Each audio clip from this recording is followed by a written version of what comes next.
29 ans et mon premier cancer du sein a été diagnostiqué quand j'avais 28 ans. C'est mon ex-mari qui l'a décelé en palpant. Il a senti une petite boule. Le deuxième cancer du sein a été décelé l'année dernière, donc quand j'avais 38 ans.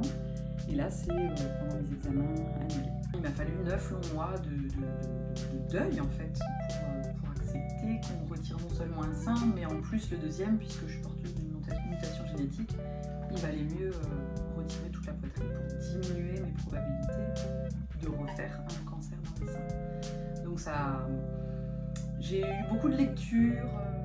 Je voyais plus que ça, je voyais plus que des seins partout. Toutes les femmes que je croisais, je voyais que leurs seins. Les affiches publicitaires, mon Dieu, j'en pouvais plus de voir tous ces seins. Enfin voilà, j'avais très peur de les perdre en fait. Pour autant, est-ce que j'allais accepter d'être face au monde à plat?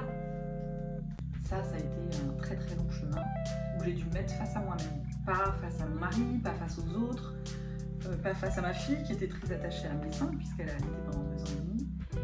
Et en fait, quand je me suis réveillée de l'opération, waouh, quel soulagement!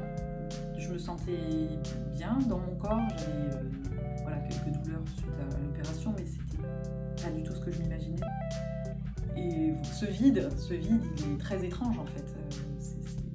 C'est long à s'approprier ce vide, là, ce torse plat, sentir les côtes. Donc ça a été plusieurs étapes avant de me regarder. Mais c'est vrai que ma féminité, elle en a pris un coup, parce que je me suis demandé, mais est-ce que je suis toujours une femme? J'avais plus de cheveux sur la tête, on m'enlève ma poitrine, bientôt on m'enlèvera mes ovaires. C'est quoi une femme?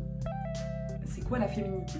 Je me suis beaucoup questionnée et pour moi, j'en suis venue à la conclusion. En tout cas, c'est peut-être une étape de cheminement, c'est que la féminité, c'est vraiment une construction sociale et on construit notre féminité avec plein de codes différents. Et aujourd'hui, je m'amuse avec les codes de la féminité. Aujourd'hui, je peux choisir de sortir avec des prothèses en volume ou de sortir à plat. Et ouais, avant, je portais plus de soutien-gorge, par exemple. Aujourd'hui, je reporte des brassières, des soutiens-gorge spéciales, des soutiens-gorge, ça s'appelle pas des soutiens-gorge, des brassières plates.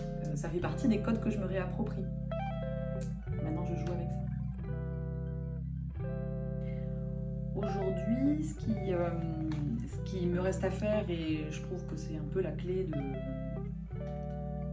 la connaissance de soi, c'est de se palper. Moi, même si j'ai plus de seins, je dois continuer à me palper. Je vais aller me faire palper 1 fois par an par ma gynéco. Elle me voit 1 fois dans l'année. Moi, je suis tous les jours avec moi-même